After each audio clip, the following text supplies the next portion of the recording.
Muy buenas a todos, soy Oliver y hoy tenemos una charla muy interesante con Gretel Ledo. Ella es una abogada, politóloga, socióloga y analista internacional de Argentina. Es consultada a menudo por televisiones de todo el mundo, de España, Argentina y otros países, y es además columnista en el diario Perfil, un diario muy conocido en Argentina. Y hoy vamos a hablar sobre el tema de la Agenda 2030, una agenda que a todos nos suena, pero que en este vídeo vamos a intentar profundizar. Gretel, ¿cómo estás? Bueno, muchas gracias, Oliver, por la invitación. Muy bien. Bueno, vamos a comenzar, si quieres, con el tema de la Agenda 2030, una agenda que parece ser que se está implementando en todo el mundo, al menos en España.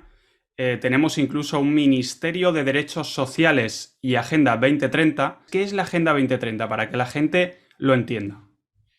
Bueno, la Agenda 2030 se puede sintetizar en las 5 P. Personas, planeta, paz, prosperidad y partnership, que está vinculado a las alianzas. Es un plan muy organizado, tendiente a una especie de estadio maduro para alcanzar cierto nivel de sustentabilidad, si se quiere, y de distribución de riqueza equitativo para todas aquellas naciones que hagan parte de aquí al año 2030. Vale decir que hay una serie de reformas estructurales sustanciales que toda aquella nación que haya convalidado esta especie de propuesta que, dicho sea paso, es no vinculante, vale decir, no es obligatoria, pero es una especie de acuerdo político que hace las veces de un estadio supranacional, a partir del cual aquellas naciones que digamos, sean partícipes van a comprometerse con 17 objetivos de desarrollo sostenible, son los 17 ODS, con 169 metas, que son medibles, que tienen una especie de estructura a partir del cual se desatan programas de gobierno, políticas y perspectivas y acciones tendientes a alcanzar una serie de estándares muy altos para el 2030. Entonces, lo que va a decir Naciones Unidas es un plan de acción a favor de las personas, del planeta, de la prosperidad, y también se quiere fortalecer la paz universal y acceder a la justicia, ¿no? Ahora, ¿cuáles son los antecedentes de esta agenda? Claro, porque esto, digamos que lo pintan siempre, estas agendas lo pintan con buenas palabras, ¿no? Lo maquillan todo, que si es por el medio ambiente, que si es para un futuro sostenible, pero quizá no es tan bonito, ¿no? A la hora de la verdad están implementando algo que no es tan bonito, ¿no? ¿Qué piensas de esto? Exactamente, bueno, lo que estás mencionando, Oliver, es una realidad. Como estábamos diciendo, a partir de estos estándares altos que se están trazando, hay una carta que ellos están reservando. Y la carta está vinculada con las soberanías de los Estados-nación. Está vinculado con la cesión de la soberanía, ¿no? Es como si uno literalmente estuviera entregando parte de su autonomía de la voluntad, parte justamente de la independencia económica del trazado de un presupuesto, el presupuesto nacional que cada uno de los estados bueno, que nacen como una iniciativa del Ejecutivo, aquí en Argentina, por ejemplo, y después son aprobados en el Parlamento. Todo ese mecanismo de división de poderes, donde se supone que también hay un nivel alto de representatividad respecto a las demandas de la sociedad, no existe. ¿Y por qué no existe? Porque se identifican problemáticas globales, va a decir la Agenda 2030, erradicar la pobreza, el tema de cómo mitigar el cambio climático, cómo hacer para reconvertir las industrias para que sean menos contaminantes, subirse a esta ola verde, cómo hacer para estar en el nuevo sistema de reconversión laboral, porque ahora se viene todo lo que es, digamos, lo que es la industria 4.0, las nuevas Sí, tecnificación, ¿no? En materia laboral. sí, esto lo estaba viendo el otro día, que en el Foro Económico Mundial lo llaman el Job Reset, o sea, el reseteo del trabajo. Y Claro, estaba bueno, diciendo Klaus Schwab, el sí. presidente, director, fundador del Foro Económico Mundial, estaba diciendo que las empresas que no se adapten a esta nueva, digamos, a esta nueva métrica de sostenibilidad, no van a tener futuro. O sea, lo dijo tal cual. Eso que está mencionando Oliver, en realidad ya lo dio el informe de Oxford, hizo un pronóstico que en los próximos 25 años el 47% de los trabajos va a desaparecer por el avance de la automatización y de la robótica. La Entonces ya inteligencia hay artificial. exactamente, ya hay un listado bien específico de cuáles son, a ver, los trabajos que ya están en vías de extinción. O sea, imagínate, con todo el avance, por ejemplo, la automatización, todo lo que es conductores de vehículos, bueno, y Sí, todo lo no, que es la... conductores, es decir, lo que dependa de conducir un vehículo va a desaparecer, porque ya Exacto. Elon Musk dijo que este año, que al parecer va a tardar igual un poco más, habría ya full conducción autónoma en los Tesla, pero es una realidad que el año que viene, con muy tarde, ya van a conducir solos los Tesla. Y en 10 años, más o menos, yo creo que la gente no conducirá el coche prácticamente ya, que irán solos, porque ahora va muy bien la conducción autónoma por autopista y tal, pero falta, digamos, detalles, ¿no? En la ciudad, que hay más obstáculos y tal. Pero en 10 años ya estará hecho eso. Claro, esto trae peligros, porque digamos, el sistema de conducción autónoma va a poder ser controlado de alguna manera por un sitio centralizado, ¿no? Entonces es Mm. como que tú no vas a poseer ni siquiera tu propio vehículo. Se abre como un futuro distópico aquí. Exactamente, esa distopía, bueno, ya prácticamente la estamos, esta generación, yo diría que somos casi la última generación, Sí, la última generación de lo convencional, lo estamos viendo, digamos, el famoso anuncio publicitario de que pedirás algo vía internet y un dron lo llevará a tu casa, ¿no? No tendrás nada sí, y serás tal feliz. cual. Ni hablar de las agencias de viaje. Bueno, ya esto es una realidad hoy. Uno contrata su propio viaje a la medida. O sea, hay un montón de sitios Claro. donde uno planifica. Fíjate que, Mm, a ver, España, ¿cuál es el mayor ingreso que tiene España? Por el turismo. ¿No? sí. Es uno, por ejemplo, en cuanto a las economías, una de las economías líderes en lo que Que es por turismo. eso lo han matado este año con lo del bicho. Lo vamos a llamar bicho, la gente ya sabe lo que es, Sí, para que no censuren, exactamente. pero con el bicho han matado a España, ¿no? Evidentemente sin turismo y a otros países también, pero España especialmente. Exactamente, todo eso hoy existe, por ejemplo, Booking, Airbnb, Trivago, una serie de sitios Sí, que vos te auto, digamos, gestionás tu planificación a nivel viaje, bueno, sumado a que ahora directamente ya van a existir los famosos tours virtuales. Entonces vos contratás y pareciera que con esto, con la cuestión de la inteligencia artificial y de las lentes de tercera o no es una dimensión más allá de lo que uno físicamente puede vivir, estás virtualmente trasladado en otro país. O sea, esto que estamos hablando ya es turismo virtual, lo que va a haber, es lo que se viene también, ¿no? Es tremendo. bueno, aquí estamos viendo la página del Gobierno Oficial de España. Vemos aquí Ministerio de Derechos Sociales y Agenda 2030. Y bueno, aquí nos vienen ya con esta frase: comienza el camino hacia la transformación. Digamos que se relaciona con el gran reseteo que quieren hacer de la sociedad, eso que habla el Foro Económico Mundial también. Y aquí vamos a este apartado de objetivos, porque claro, esto vemos que dice aquí, el 25 de septiembre de 2015, 193 países nos comprometimos con 17 objetivos de desarrollo sostenible. Igual que hay una página del gobierno español, también hay en otros 192 países de todo el mundo, entre los que estará Argentina, supongo también. Sí. Y esto lo quieren cumplir para el año 2030. Y aquí, bueno, te dicen que persiguen objetivos de igualdad, de proteger el planeta, que nadie se quede atrás, todo muy bonito. Y aquí vemos los 17 objetivos bastante curiosos que ahora vamos a profundizar con Gretel, que sabe bastante de esto, una experta, y que nos va a desmontar un poco lo que puede haber detrás de estas palabras bonitas, ¿no? El primero sería fin de la pobreza. No sé si quieres comentar algo sobre este. A ver, sí, cuando estamos hablando de erradicar la pobreza, está claro que subyace la idea de que sin un mundo sostenible, sin un mundo donde exista la noción de resiliencia, la noción de inclusión, se puede llegar a la capacidad para poder erradicar la pobreza. Y todo subyace en la idea de que existe una mala distribución de los ingresos, de la riqueza, ¿no? De lo que generan y aquellos que hay mayor niveles de concentración de riqueza, a partir del cual se requiere una reestructuración y una reforma para lograr sociedades, bueno, pacíficas, justas, más inclusivas, y todo bajo la idea y el paraguas de los derechos humanos. O sea, para poder hablar de derechos humanos hay que erradicar la pobreza.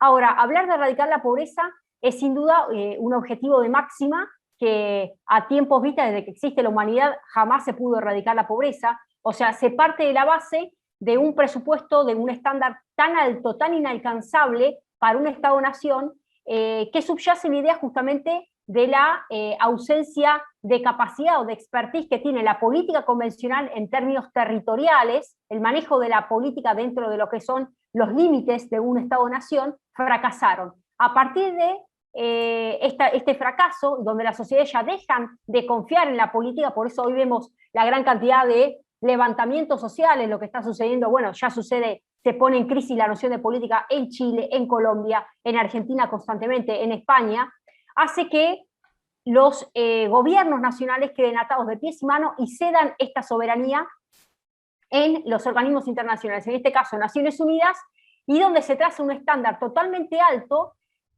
partiendo de la base de que un Estado per se no va a poder poner fin a la pobreza. Aquí, por ejemplo, en Argentina tenemos niveles de pobreza de 0 a 16 años que van arriba del 50%. Es escandaloso el nivel de pobreza que hay y de exclusión social. Sí, en general Entonces, en Latinoamérica está bastante extendida la pobreza, ¿eh?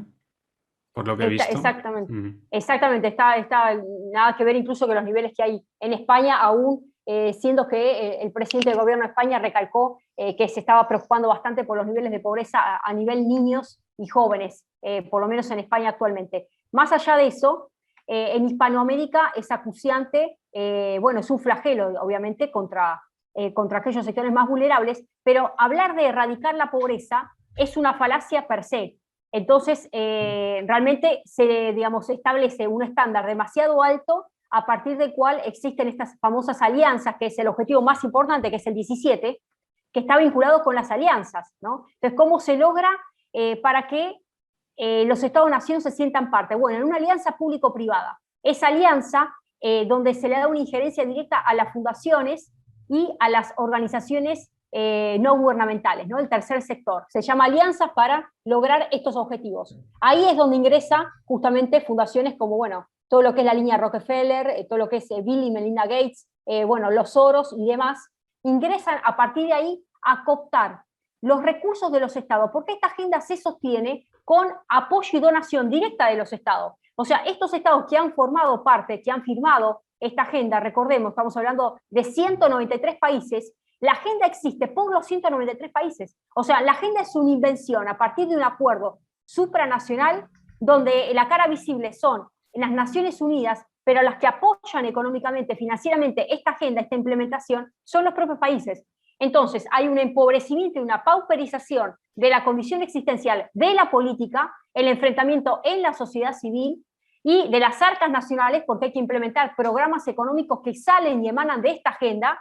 Entonces, la línea económica de un país se traza a partir de esta agenda. Estamos viendo cómo estas entidades, vamos a llamarlo, se quieren hacer con el control total, ¿no? de la sociedad. Lo hemos visto en este último año con el tema del bicho. Entonces vemos aquí unos puntos, por ejemplo, que podríamos calificar, por ejemplo, esto de igualdad de género. No sé si quieres comentar algo, pero es bastante claro. Yo diría que en este canal al menos ya sabemos, ¿no? Por dónde van los tiros. Vemos que desde hace tiempo ya, yo recuerdo que en 2012 ya hice algunos vídeos sobre este tema que tuve que borrar por precaución, pero ya en ese entonces, hace 10 años casi, me di cuenta de lo que estaba sucediendo. Es que estaban promoviendo un estilo de vida y unas ideologías que hoy en día están promoviendo mucho más todavía, pero hace 10 años ya podíamos percatarnos de lo que estaba sucediendo.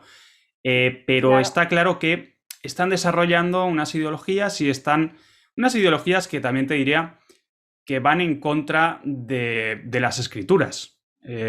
Y no ya solo de cristianismo, de los judaísmos, es que de cualquier religión realmente.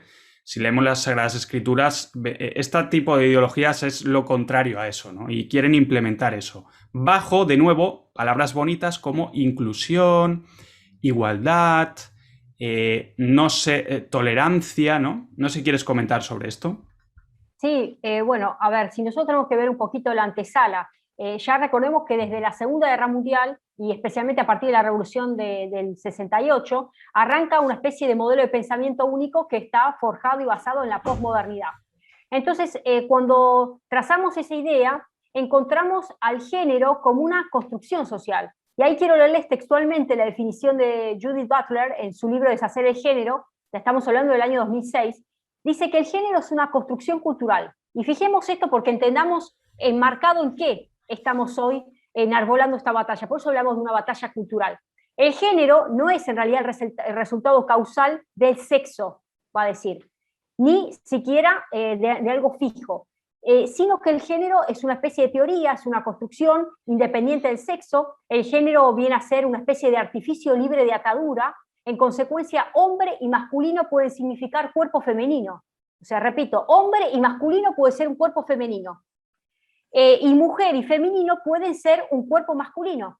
O sea, estamos ya en un estándar donde lo natural, lo biológico, lo dado desde la naturaleza, se ha desdibujado. Ya no existe algo tan básico como el hombre y la mujer. Lo que subyace detrás de todo esto, por eso estamos hablando de la batalla cultural, en realidad sí tenemos que ver en el tiempo por qué se ha montado todo este andamiaje en pos de instalar la ideología de género. Lo que en realidad a ellos les interesa es controlar lo que es la reproducción humana, o sea, controlar lo que es, hay un control poblacional que está vinculado con, ellos van a decir que la reproducción sexual es un derecho humano, fíjense cómo lo venden, un derecho humano. Entonces, el aborto también es un derecho humano, la eutanasia es un derecho humano, la sedación terminal, el suicidio asistido, ¿no? Porque vamos a hablar de la famosa muerte dulce, ¿no? El derecho a morir bien, porque también existe el derecho como si quiero nacer o no, y el derecho a morir bien, ¿no? Es toda esta famosa cultura de la muerte que va de la mano con la ideología de género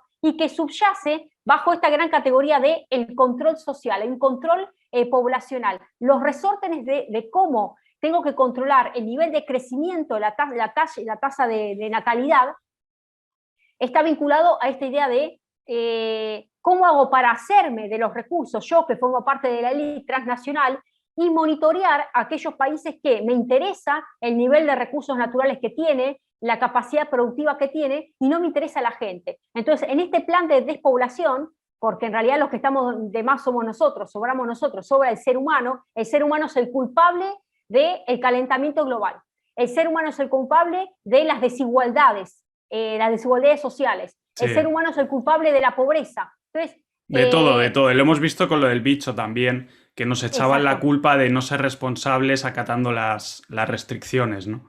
Siempre somos los culpables de todo, y es muy curioso cómo juegan con la psicología. Podríamos decir que una relación de abusador-maltratado realmente es así, que te hacen ser culpable, ¿no? Te intentan hacer sentirte culpable en todo momento. Exactamente. Ahora, bajo esta concepción van a entender, ahí nace el feminismo. El feminismo va a entender que la familia es un instrumento de opresión de la mujer. O sea, volvemos a lo mismo, se ataca a la familia, se ataca a la reproducción, ellos te lo van a vender como derecho a la planificación familiar, derecho a la reproducción sexual, que yo puedo elegir cómo, cuándo, si nace tal o cual criatura. Entonces, se llenan la boca hablando de los derechos de la mujer, se llenan la boca hablando de los derechos de la persona que quiere terminar y poner fin a sus días, porque está en una situación terminal, cuando en realidad no se ve la otra lista de quién defiende los derechos del por nacer, por ejemplo, ¿no? Que es un sujeto de derechos, por supuesto, y hay vida desde la concepción. Entonces, bajo esta mecánica está la idea malthusiana. Vamos a 1798, vamos a ese famoso escrito que hizo sobre el tema del control poblacional. Los recursos naturales son fijos y las necesidades son ilimitadas, ¿no? Es un principio de la economía. Entonces, cuando no existe la capacidad suficiente desde la economía para poder distribuir equitativamente todos los recursos y la generación de riqueza, y los recursos naturales son fijos, bueno, la única manera y el resorte que hay que achicar, va a decir Bill Gates, es la población. Bill Gates va a decir, sobran los seres humanos. Por eso arranca toda esta famosa negociado con el famoso evento 201. ¿Por qué hablamos de una planificación? ¿Por qué llegamos hasta donde llegamos? Porque esto ya se viene gestando con el tiempo. Y las alianzas entre Bill Gates y Fauci arrancan ya en el año 2000, donde le pide desesperadamente Bill Gates asociarse a Fauci, casi le ofrece dinero y lo lleva a su casa para decirle, quiero que te asocies y yo a cambio te doy el ingreso de tus industrias en África, ¿sí? Entonces, a partir de ahí empieza esta connivencia donde lo que se ve es un negociado, literalmente es un negociado, pero todos están en el mismo club. El club tiene que ver con ponerle fin a la existencia humana, ¿no? A controlar la población, ¿no? Entonces, los viejos sobran, las personas de mayor edad sobran, los minusválidos sobran, la gente pobre, la gente que está en niveles de indigencia sobra, las personas que no tienen capacidad de generar niveles de riqueza están del otro lado. Y ahora después más adelante vamos a analizar por qué hoy España está siendo el hijo feliz de esta agenda y por qué está yendo un paso más todavía para volver a reincorporar a la población pasiva hacia la esfera de la activa, ¿no? Yo creo que para ellos también sobran la gente con valores tradicionales, ¿no? Hay todo un entramado de falacias, porque estas ideologías están llenas de falacias, todas, ¿no? Y la gente que las defiende sueles ver que no tiene argumentos. Siempre utilizan el tema emocional. Es algo emocional realmente. Lo estamos viendo también con el tema de, que quieren introducir la carne sintética, ¿no? La carne sintética, esto es una de las agendas de Bill Gates. ¿Tenemos algo que pueda relacionarse con la carne sintética? Seguramente sí. Bueno, aquí dice salud y bienestar, producción y consumo responsables. Yo diría que va por ahí el tema. Porque esto te lo venden, la carne sintética, te lo venden como algo que es bueno para el medio ambiente, porque dicen que las vacas y la producción de carne contamina mucho, usa muchos recursos, mucho espacio natural, que si las vacas producen metano, bueno, toda una serie de cosas. Todo va encaminado a incluso controlar nuestra dieta, que ya no va a ser natural y va a ser con carne sintética, que yo sinceramente viendo a Bill Gates, yo no me fiaría para nada, ¿no? de él en cuanto a dieta. Acá hay todo un negociado, está vinculado con los alimentos transgénicos, ¿no? Sí. A ver, ¿por qué Bill Gates está manejando todo lo que es Microsoft, Gavi, con lo que es vacunas y alimentos transgénicos? O sea, fíjate que todos los nichos los cubre. Telecomunicaciones, sí. Todo lo que es, la salida supuestamente a este túnel negro en el cual está sumisa toda la humanidad completa, y la alimentación. O sea, todos los nichos están enarbolados en las famosas impresoras 3D, ¿no? Porque ahora viene una filosofía bajo el cual consumir carne, digamos, animal, contamina, ¿no? Entonces hay que bajar sí, los sí, miedos. Estaban, creo que era en Israel, estaban ya fabricando carne con impresoras 3D, la carne sintética, ciudades y comunidades sostenibles, que veremos, sí. Claro, lo que quieren es acabar realmente con el transporte privado, es decir, que tú tengas un coche y te puedas mover libremente, y quieren introducir que todo sea controlado realmente por un eje centralizado, es decir, el transporte público sostenible, como dicen ellos, y que al final pues vas a depender de si ellos quieren que viajes o no. Fíjate que hoy en día, si no llevas el bozal puesto, por ejemplo, no puedes entrar en el transporte público, no lo puedes usar. Pueden meter, si quieren, lo del pasaporte COVID, que si no tienes el pinchazo o un PCR negativo no vas a poder viajar o tomar el avión. Hay compañías que ya lo están implementando. Y al final lo que quieren es eso, es controlar ellos también el sector del transporte. Ahí quiero hacer una pausa, seguramente Oliver lo habrás anunciado en tu canal. En este año, el año 2021, fue declarado el año del ferrocarril europeo, ¿sí? Suecia lo que hizo fue restablecer una ruta internacional. El objetivo es llegar a la neutralidad de carbono para el año 2050. O sea que literalmente se está declarando el fin de los aviones, ya no se va a poder viajar, solamente el ferrocarril. Y en el caso de Gran Bretaña, se estuvo trabajando en una inversión de 150 millones en trenes cama entre Londres y Escocia. Sí, esto lo mencioné en un vídeo, los trenes cama, que es una cosa que ya existía hace unas décadas y que ahora pues quieren volver a introducir, ¿no? Por el tema de que es sostenible, etcétera. Y bajo el límite, esto cuando recién hablamos de ciudades circulares, bueno, lo circular tiene que ver con que todo termina de alguna manera bajo la noción de sustentabilidad, de desarrollo productivo sostenible. Significa que no tiene que comprometer el desarrollo de generaciones futuras, vale decir que tiene que ser no contaminante, o sea, llegar a la famosa huella de carbono, ¿sí? Huella de carbono totalmente impoluta. Hoy es muy difícil hablar que cualquier tipo de actividad productiva no genere una reacción directa sobre un impacto sobre el ambiente. O sea, de hecho, para realizar cualquier actividad productiva existe un informe de impacto ambiental. Ahora bien, cuando los estándares ambientales son tan altos, se transforman en una especie de barras pararancelarias a la hora de querer entablar una relación bilateral, una relación regional de comercio. ¿Qué es lo que está sucediendo ahora con el Pacto Verde Europeo, por ejemplo, ¿no? Que es el famoso, lo que fue el Acuerdo de París? Establece límites respecto a las emisiones de dióxido de carbono, ¿no? Las emisiones justamente de GEI, que son los gases de efecto invernadero y demás. O sea, ¿cuáles son los compromisos que van a adoptar cada uno de los países para llegar de aquí al 2030 a reducir esa huella de carbono ambiental, ¿no? El problema es cuáles son las exigencias para la actividad productiva para esa reconversión, y ahí está vinculado con las energías renovables. Por eso Donald Trump lo que estableció en su gobierno fue un límite. Bueno, primero se fue el Acuerdo de París. O sea, Donald Trump dijo, bueno, este es mi límite, lo que quiero es desarrollar mi industria, obviamente con respeto del ambiente, pero no que el ambiente se coloca en un estadio superior. Porque cuando se coloca en un estándar superior al resto de las economías productivas, ahí hay una colisión. ¿Qué es lo que sucede? Hoy hay una colisión entre la actividad productiva y el cuidado del ambiente, porque si no ya hay una militancia del ambientalismo agresivo, o léase Greta Thunberg con toda la línea de financiamiento.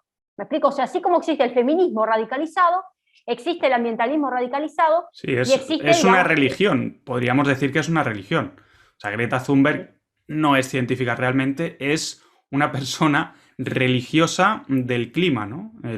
La religión del cambio climático. Lo vimos el otro día con el tema del Bitcoin, que lo comenté en un vídeo. Parecía que iba todo en alza y tal, llegó a $60.000 y de repente Elon Musk pone un tuit que dice que Tesla dejará de aceptar bitcoins para comprar coches Tesla porque no es ambientalmente sostenible ahora mismo minar bitcoins. Dice que es malo para el medio ambiente y tal. O sea, con la excusa del cambio climático, pues hizo esa caída, ¿no? O ayudó bastante a que cayera casi a la mitad el bitcoin. O sea, que estamos viendo que lo que no sea ambientalmente sostenible, lo que es la élite no va a permitir que florezca, ¿no? Que siga existiendo. Bueno, ahí quiero leer una frase de Klaus Schwab, que dice: un aspecto positivo de la pandemia es que nos ha enseñado que podemos introducir cambios radicales en nuestro estilo de vida, con gran rapidez. Los ciudadanos han demostrado con creces que están dispuestos a hacer sacrificios por el bien de la atención sanitaria y otros trabajadores esenciales y grupos de población vulnerables como los ancianos. Es tremenda esa frase. La noción de que introducimos la capacidad de sensibilidad y de sacrificio, que la gente tiene una voluntad para construir una sociedad mejor y tenemos que aprovecharla. Por eso ellos en realidad, con este macabro escenario que en realidad estuvo bien tejido ya del año 2019, ¿cómo arranca? Arranca una especie de pie de acelerador con el gran reseteo. O sea, lo que iba en realidad a comenzar a introducirse quizás el año entrante ya empezó desde ahora. Ya se está trabajando desde ahora ese famoso gran reinicio. Y cuando hablamos de gran reinicio, no solamente es económico, sino un gran reinicio social. Por eso se habla de una reingeniería social, ¿no? Bueno, hablamos de una nueva humanidad, una nueva religión, una nueva normalidad, una nueva sociedad. Y Davos, este foro de Davos, que parecería algo totalmente inofensivo, no. Está exponiendo una agenda, ¿no? Que va a decir, bueno, a partir de 2021 va a modificarse absolutamente todo. Los viajes en avión se van a reducir a más de la mitad, los aviones se están contaminando, se va a volver a otro tipo de prácticas, es maravilloso volver a hacer viajes en trenes nocturnos, o sea, como sucedía en la década de los 80, o sea, lejos de ser una evolución, todo lo que es derechos adquiridos, conquistas sociales, hoy estamos en un plano involutivo. O sea, hay un plano regresivo, ¿no? de lo que son las conquistas y el stato di benessere, ¿no? El estado de bienestar, no solamente ha fracasado, sino que ahora hay que robustecerlo más. ¿Cómo se robustece ese estado de bienestar para garantizar los estándares mínimos, va a decir España y el resto de los países? Dándole más poder a, digamos, justamente el sector político. Ese sector político no es independiente de una agenda transnacional, por el contrario, es ejecutor de esa agenda, ¿no? Entonces, a partir de ahí empieza todo este programa de capitalismo inclusivo, o capitalismo entre partes, que es lo lleva a cabo Davos. O sea, ¿qué significa? Donde todas las empresas y todas las personas, incluidas las tecnológicas, digamos, tomen conciencia de esta realidad y tengan que devolver, de alguna manera, ese plus o esa ganancia económica, y tengan que ser parte, no solamente con un beneficio y una renta privada, sino que hay una especie de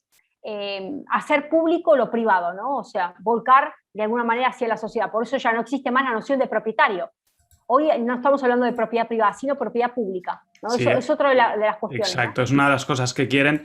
De hecho, tienen un artículo en la página oficial del Foro Económico Mundial donde dicen directamente que no vas a tener nada en propiedad, no vas a poseer nada y serás feliz de esa manera. Dejó muchos comentarios negativos, generó mucho odio ese artículo, como es obvio, y tuvieron que, digamos, rectificar un poco y cambiar el título de ese artículo, pero bueno, evidentemente queda todo grabado, ¿no? Queda capturado. Esta religión, porque es una religión al final lo que ellos quieren implementar, todas estas ideologías disfrazadas de palabras bonitas, incluso vemos el ojo que todo lo ve, simbolismo descarado, ¿no? Acción por el clima con el ojo. Quería comentar también el tema de España 2050, ¿no? Claro, tenemos la Agenda 2030, pero el otro día salió el presidente Pedro Sánchez hablando sobre esto de España 2050, ¿no?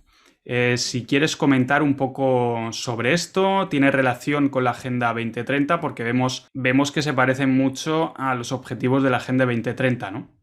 Sí, exactamente. Bueno, Pedro Sánchez en realidad hoy es una especie de vocero directo Sí, de este nuevo orden mundial totalmente total. implantado, totalitario y comunista, porque es un avance Sí, directo. Recordemos que en Davos, ¿quién fue el anfitrión? ¿Quién fue el príncipe? Todo esto, el rey absoluto. Bueno, China, ¿no? Con el PSG a la cabeza. Por eso digo, hay una implantación totalmente comunista a nivel planetaria. Bueno, entonces Pedro Sánchez va a decir un par de, digamos, de enunciados en torno al cual a España, por qué es un país privilegiado, por qué es un país desarrollado y por qué tenemos que seguir haciendo sacrificios y requerimos una especie de reconversión. Él va a tener un objetivo máximo y el objetivo máximo está vinculado con cómo integrar la UE8, o sea, la Unión Europea compuesta justamente por los países que están con mayores niveles de satisfacción, de aspiración a llegar. Estamos hablando de Austria, Alemania, Bélgica, Dinamarca, Finlandia, Francia, Países Bajos y Suecia. Entonces, si España quiere llegar y tiene esa aspiración, tiene que hacer, para llegar a converger, tiene que llegar a hacer una especie de rectificación de rumbo, va a decir. Y empieza un nuevo concepto, que ahí quiero hablarlo, que está vinculado con el envejecimiento activo. Y esto es muy fuerte lo que estamos hablando. ¿Qué significa? Que hoy, con este programa España 2050, se quiere invitar a que las personas que tengan más de 74 años vuelvan a trabajar. O sea, personas que tengan 74 o 76 años vuelvan a la actividad laboral. Hoy, entre los 65 y 74 años, solamente el 5% trabaja en España. Entre los 65 y 74. Se ¿Y quiere eso llegar, por qué sería? ¿Por qué crees que quieren hacer eso? se quiere llegar, bueno, por eso, se quiere llegar que para el 2050 el objetivo es que el 11% de los que tienen entre 65 y 74 años vuelvan a trabajar, porque se quiere disminuir la carga que representa para el sistema de seguridad social la población pasiva. O sea, los adultos mayores son una carga, Sí, son una carga económica para el Estado. Entonces, ¿qué se les dice? Como hay que robustecer el estado de bienestar y como los niveles de avance de la salud están cada vez mejor, ustedes están cada vez más jóvenes, vuelvan a laburar. O sea, te lo traduzco así, Oliver, para que sí, entendamos. sí, sí. Entonces, vuelven a trabajar gente que tiene 76 años, ya no son una carga para el Estado. Ahora, se va a implementar un impuesto sobre la sucesión y sobre la donación. Con esa parte y ese tributo, se va a generar una especie de recurso para los jóvenes, para que puedan comprar su vivienda y hacer una especie de inversión. O sea que la cultura de el esfuerzo, la cultura del trabajo, la cultura de la responsabilidad y la dignidad desaparecen, porque hay un pago doble. Vos en vida, o sea, tu abuelo en vida estuvo pagando todos los impuestos, sosteniendo la vivienda, y después cuando parte, se genera un impuesto que se le da a un sector más joven para que pueda realizar parte de su vida y que no forma ni parte de la familia. O sea, va en contra de lo que es el derecho sucesorio. ¿Me explico lo que estoy diciendo? Se lo hace parte, digamos, activo a través de este impuesto en desmedro, digamos, de toda la cultura del esfuerzo que hizo esa persona y se adosa un tercero que no tiene nada que ver con esa realidad familiar para generar una especie de equilibrio en este pie de desigualdad. Entonces hay una distribución de la renta entre todos los ciudadanos. El concepto se llama herencia pública universal. Por eso estamos hablando del fin de la propiedad privada. Claro, y además les interesa también la paga universal, que es lo que han querido introducir con el bicho, porque la Sí, gente no ha podido trabajar, la gente se ha arruinado con sus negocios locales y el gobierno les está dando esa paguita mensual, esa sí. compensación para que puedan sobrevivir. Al gobierno no le gustan los autónomos, la gente que se busca la vida, sobre todo en España, por su cuenta, se monta negocios y les va bien, no le gusta, por eso en España estamos fulminados a impuestos y a cargas. Es parte del plan, ¿no? Tenernos con una paga única, una paga que servirá simplemente para sobrevivir y tenernos distraídos con tonterías, ¿no? Con entretenimiento en la red. Ese es uno, creo que, Exactamente. de los objetivos. Va a decir Sánchez, A ver, en España estamos recaudando el 35% de lo que generamos de PBI. O sea, lo que recauda a nivel fiscal es de toda la riqueza el 35%. Entonces dice Sánchez, no, nosotros estamos atrás. Tenemos que llegar a lo que la media de la Unión Europea hace. ¿Cuánto recauda la media? El 41%. O sea, lo que quiere Sánchez es llegar del 35 pasar al 43, porque él va a decir, nosotros llegamos a este nivel de ser España con orgullo gracias al estado de bienestar. ¿Y qué tenemos que hacer? Va a decir Sánchez, robustecer el estado de bienestar. O sea, te siguen succionando impuesto a la herencia, a las sucesiones, sí, a las donaciones, envejecimiento activo, mandan a la gente de 76 años de trabajar. A la gente joven, con esa que le sacan el ingreso y la generación de riqueza, la gente tiene muchas propiedades, pasa a la gente que no tuvo igualdad de desarrollo. Fíjate que han anunciado en España que van a subir la cuota de autónomos para la mayoría de autónomos. O sea, solo van a salir beneficiados los que no cobran prácticamente nada como autónomos. Los demás, los que cobren ya un sueldo normal mensual y para arriba, van a pagar más de impuestos. Ahora, en realidad, te digo, ¿sabés cuál es el trajecito que se ponen? El trajecito que se pone se llama igualdad de oportunidades.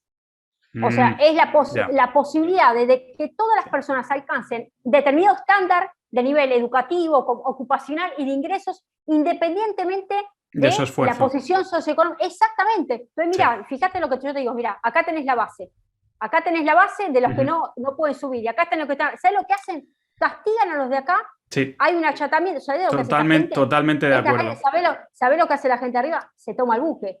Y después me decís que faltan inversiones en el país. Después me decís que España vive del turismo y encima lo cerraron, los atrinchenaron. Sí. Hoy está totalmente confinada. Sí, destruyeron el turismo. Y es totalmente cierto eso que dices. Creo que están atacando a los que más tienen y sobre todo a la gente que tiene sus propios negocios. No le gusta la élite, la gente independiente con dinero, que pueden hacer lo que quieran, prefieren tener a esclavos, sinceramente hablando, con una paguita mensual y ya está, ¿no? Pero bueno, sí, la gente se da cuenta de eso, ¿no? De las políticas que están introduciendo. Exactamente. Bueno, por eso cuando hablamos de la renta básica universal, nosotros arrancamos la charla hablando de la pauperización. ¿Cuál es el programa y el diseño? Dijimos, empezamos con Malthus. Hablamos de por qué sobra la población. ¿Por qué sobran aquellas personas que, en términos económicos, implican una situación totalmente pasiva? Entonces, ¿cómo hacer para erradicar este nicho para ellos infeccioso, reduciendo los resortes que hoy sobran? Y hoy sobra la persona que no genera recursos, los marginados, los pobres, bueno.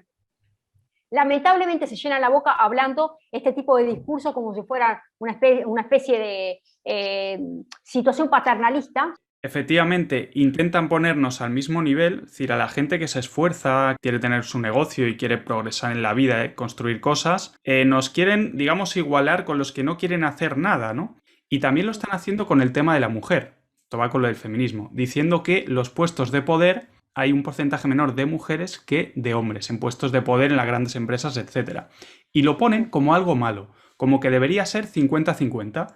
Y eso es que no tiene sentido, es una falacia lógica, porque esto es meritocracia pura, o sea, o preferencia. Exacto. En el tema de la mujer, por ejemplo, las mujeres igual prefieren tener otro tipo de trabajos y por eso hay más hombres, que no es nada malo. O igual es que a los hombres se les da mejor cierto tipo de trabajos, a las mujeres se les da mejor otros. No es nada malo, no tiene por qué ser 50-50. Eso no tiene sentido. Bueno, ahí quiero leerte una frase textual del presidente acá en Argentina que dijo lo siguiente, textual. Quiero proponerles que convirtamos la lucha contra la violencia de género en una política de Estado y en una política de la sociedad, ¿no? Vamos a hacerlo con la intolerancia de estas violencias. Bueno, y ahí empieza todo lo que es el ministerio, que es un ministerio que se llama Mujeres, Géneros y Diversidad. A ver, te cuento que acá en Argentina hay un cupo trans. O sea, esto, así como te lo digo, vos ves en el sector público, todos acá somos respetuosos de las personas, pero estoy diciendo una cosa que vos te lo ganes por mérito, te hiciste una carrera, todo, y otra cosa que soy cupo, entonces hagamos un cupo para, no sé, para una persona que tiene una maestría, que tiene un doctorado, una persona, hagamos cupo para todo. Funcionará peor por esa métrica forzada, porque la gente mejor cualificada va a ser sustituida por otros menos favorecidos que están siendo impuestos simplemente por un tema de ideología, no por meritocracia, ¿no? Exactamente, bueno, hay una especie de darwinismo social. Un par de años antes, Oliver, vos agarrás un diario, están buscando un puesto de trabajo por un lugar calificado, ¿y qué se pide?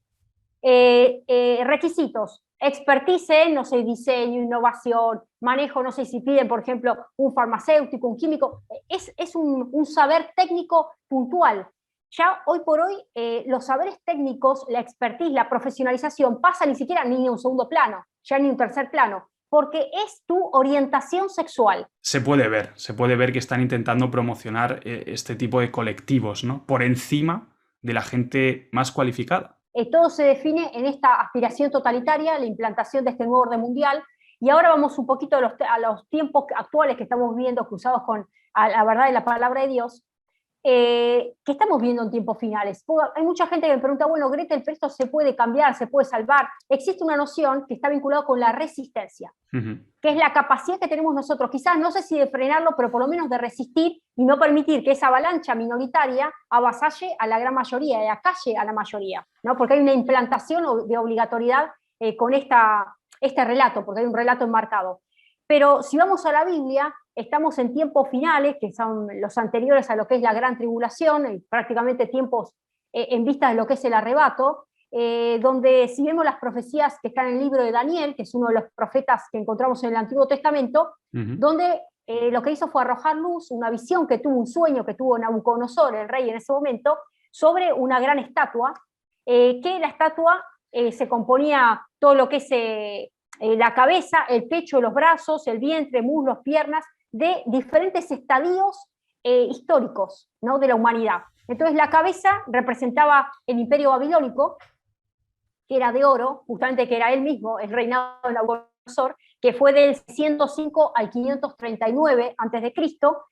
Después va a venir en lo que es el pecho y los brazos, que es el imperio medo-persa, porque se divide, ahí hay una división de lo que fue Babilonia, que dura 208 años, de 539 al 331 a.C., luego de bronce, que es el imperio griego, el vientre y los muslos, luego el de hierro, que son las piernas, que es el imperio romano, del 168 al 476, y hoy estamos en el último.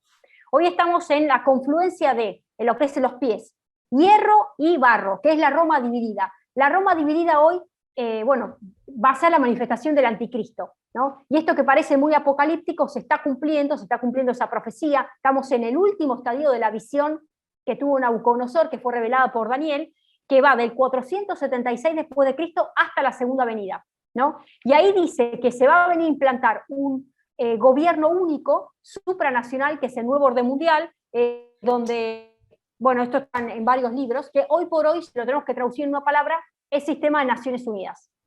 El Sistema de Naciones Unidas que hoy, bajo este paraguas de la religión mundial, del diálogo interreligioso, de la paz, de la tolerancia, del respeto, de la igualdad de oportunidades y de que todos somos hermanos, es la encíclica Fratelli Tutti. O sea, hoy Bergoglio está pivoteando como una especie de profeta, que esto está también en el Apocalipsis, una especie de profeta que vaticina la manifestación del anticristo. Quería mencionar que no hay nada nuevo bajo el sol, la historia se repite. Vemos que en Génesis vemos a Nimrod, el primer rey de la tierra, después del diluvio, y ya se estableció un nuevo orden mundial en esa Babilonia, ¿no? Porque había una sola lengua y construyeron la Torre de Babel, que querían llegar al cielo y superar a Dios, y bueno, una historia muy interesante, y Dios lo impidió, no le gustó que se juntara todo el mundo en un solo pueblo.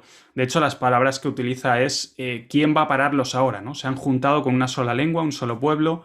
¿Quién puede pararlos ahora? ¿No? Entonces Dios decidió, según dice Génesis, esparcirlos por todo el mundo, ¿no? En diferentes sitios de la tierra, con diferentes lenguas. Y ahora volvemos a eso, ¿no? Quieren establecer ese nuevo orden mundial y lo estamos viendo efectivamente, como dices, con esto de las Naciones Unidas, este tipo de agendas, ¿no? La verdad que es increíble lo que estamos viendo. Podrían ser los últimos momentos de esta civilización, que todas las grandes civilizaciones caen al final, ya lo vimos con Roma, Babilonia, y la que estamos viviendo ahora en algún momento va a tener que caer, ¿no?